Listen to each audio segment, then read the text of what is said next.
മാതൃഭൂമി അന്താരാഷ്ട്ര അക്ഷരോത്സവ നഗരിയിൽ നിന്നും എന്നോടൊപ്പം ചേരുന്നത് ജോസഫ് അന്നംകുട്ടി ജോസ്. ഹായ്. എപ്പോ കണ്ടാലും ജോസഫ് അന്നംകുട്ടി ജോസ് ഫുൾ പവറിലായിരിക്കും. എങ്ങനെയാണ് ഇത്ര എനർജി മെയിൻറ്റെയിൻ ചെയ്യുന്നത്? ഇല്ല, ഫുൾ ടൈം പവറിലാണെന്നുള്ളതല്ല, നമ്മളെ പവറിലാക്കുന്ന ഒരുപാട് മനുഷ്യർ നമ്മൾ ഓൺ ദ വേയിലൊക്കെ കണ്ടുകൊണ്ടിരിക്കുക. ഇപ്പൊ ഇദ്ദേഹം എന്നെ കാണുന്ന സമയത്ത് ഞാൻ രണ്ടുപേരെ കണ്ട് സംസാരിച്ചിട്ട് വരുന്ന വഴിയാണ്. അപ്പൊ മറ്റുള്ളവരിൽ നിന്ന് കിട്ടുന്ന ഒരു എനർജി സ്പ്രെഡ് ചെയ്യുന്നതാവാം എന്ന് എനിക്ക് തോന്നുന്നു.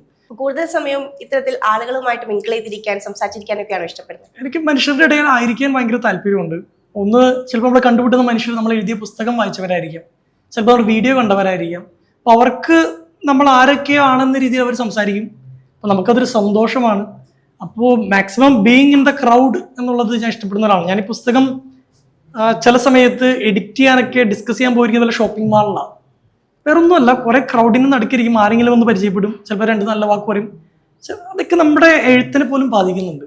അപ്പൊ അത് അങ്ങനെയൊക്കെ ഒരു ക്രൗഡിനെ നടുക്കാൻ ആഗ്രഹിക്കുന്ന ഒരാളാണ്. പക്ഷേ ഈ പുസ്തകം എഡിറ്റ് ചെയ്യുന്ന സമയത്ത് ഒരു ക്രൗഡിന് നടുവിൽ ഇരിക്കാന്നൊക്കെ പറയുമ്പോൾ അത് എഡിറ്റ് എന്ന് പറഞ്ഞാൽ നമ്മളൊരു തവണ എഴുതി 3-4 തവണ വായിച്ച 5ാമതൊരു എഡിറ്റിംഗ് ഉണ്ട്. നമുക്ക് അത്ര ശ്രദ്ധ വേണ്ട. കറക്റ്റ് അവസാന റൗണ്ടൊക്കെ എത്തുമ്പോൾ നമുക്കറിയാം എന്താ അടുത്തവർ ഇങ്ങനെ വായിച്ച് പോകുമ്പോൾ പെട്ടെന്ന് ഒരാളെ കാണുന്നു, സംസാരിക്കുന്നു. അതൊരു ആക്ടിവിറ്റിയുടെ റിച്ച്നെസ് ആ എഴുത്തിന്റെ ചില അവിടെ മുറ്റവും മൂലക്കൊന്ന് ക്ലീൻ ആക്കാൻ സഹായിക്കാറുണ്ട്. ഇപ്പൊ ഈ ജീവിതാനുഭവങ്ങള് അത് ആൾക്കാർക്ക് കണ്ടിയാവുന്ന രീതിയിൽ അല്ലെങ്കിൽ കുറച്ചുകൂടെ മനസ്സിനോട് ചേർന്ന് നിൽക്കുന്ന രീതിയിൽ അവതരിപ്പിച്ചുകൊണ്ട് വിജയം കണ്ടെത്തിയിട്ടുള്ള ഒരു വ്യക്തിയാണ്. അപ്പൊ എങ്ങനെയാണ് ഇത്തരത്തിലൊരു സ്റ്റൈൽ ഓഫ് ടോക്കിംഗ്, ആ ഒരു മോട്ടിവേഷണൽ സ്പീക്കിങ്ങിലേക്കൊക്കെ വരുന്നത്? മോട്ടിവേഷണൽ സ്പീക്കിംഗ് ഞാൻ പേഴ്സണലി ആഗ്രഹിച്ചിരുന്നതല്ല. ഞാൻ ഇപ്പോഴും നിങ്ങൾ എന്നെ അഡ്രസ്സ് ചെയ്യുമ്പോൾ ഒരു മോട്ടിവേഷണൽ സ്പീക്കർ എന്ന് വിളിക്കരുത് എന്ന് ഉള്ളിൻ്റെ ഉള്ളിൽ നിന്ന് എൻ്റെ ഉള്ളിലൊരു ജോസഫിനെ അപേക്ഷിക്കുന്നുണ്ട്, എന്നാ പേര് വിളിക്കരുത് എന്ന്. കാരണം റൈറ്ററിന്ന് വേണമെങ്കിൽ വിളിക്കാം, ഒരു 4 ബുക്കൊക്കെ ആയി. റേഡിയോ ജോക്കി എന്ന് വിളിച്ചാലും കുഴപ്പമില്ല. മോട്ടിവേഷണൽ സ്പീക്കർ എന്ന് വിളിക്കപ്പെടാൻ മാത്രം നമ്മളിങ്ങനെ ജെന്റിൽ പുഷ് മാത്രം കൊടുക്കുന്ന ഒരാളാണ്. എനിക്ക് കൃത്യമായിട്ട് ഞാൻ ഇതിനെക്കുറിച്ച് പഠിച്ച് മനസ്സിലാക്കി സൈക്കോളജിക്കലി അതിൻ്റെ ആഴങ്ങളിലേക്ക് പോയൊക്കെ മനുഷ്യർ പഠിച്ചൊരു വ്യക്തിയല്ല. കുറേ അനുഭവങ്ങൾ കിട്ടി. അതിൻ്റെ ബേസിൽ എൻ്റെ അനുഭവങ്ങളും എൻ്റെ ഗുരുക്കന്മാരും പറഞ്ഞു ചേർത്ത് ചിലതൊക്കെ പറയുന്നു. അവിടേക്കോ ആൾക്ക് ഇത് ഉപകാരപ്പെടുന്നു. നമ്മളെങ്ങനെ ഡിസിപ്ലിൻഡ് ആവണം എന്ന് വരെ ടോക്കിൽ പറഞ്ഞിട്ടില്ല. എങ്ങനെ ജീവിതത്തിൽ വിജയിക്കാന്ന് പറഞ്ഞിട്ടില്ല. തോറ്റാൽ കരയാതിരിക്കാൻ എന്താണ് ചെയ്യേണ്ടതെന്ന് മാത്രം നമ്മൾ ആ ലൈനിൽ പെടുന്ന കാര്യങ്ങളെ പറഞ്ഞിട്ടുള്ളൂ. പിന്നെ ഈ ഒരു സ്റ്റൈൽ ഓഫ് ടോക്കിംഗ്, എൻ്റെ ഫാദർ ഒരു പബ്ലിക് സ്പീക്കർ ആയിരുന്നു, അമ്മ നല്ലപോലെ പ്രസംഗിക്കുന്ന ഒരാളാണ്.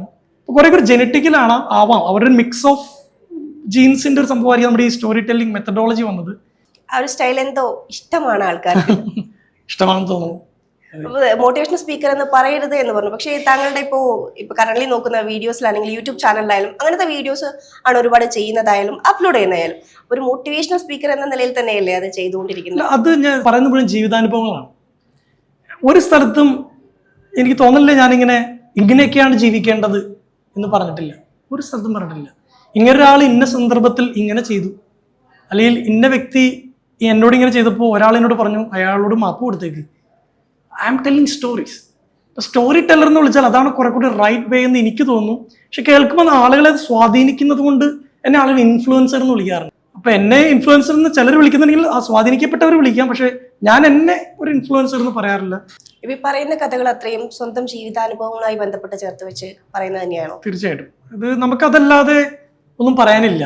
അതായത് സ്വന്തം ജീവിതാനുഭവങ്ങളിൽ നിന്ന് മാത്രമല്ല, സ്വന്തം ജീവിതാനുഭവങ്ങൾ എന്നെക്കാളും പഠിച്ച അറിവുള്ള ആഴമുള്ള കുറച്ച് ഗുരുക്കന്മാർ എനിക്കുണ്ട്. ഞാൻ ഈ 10ാം ക്ലാസ്സിൽ സെമിനാരിൽ പോയുണ്ട്, എന്നെ പഠിപ്പിച്ച കുറേ ആചാര്യന്മാരുണ്ട്.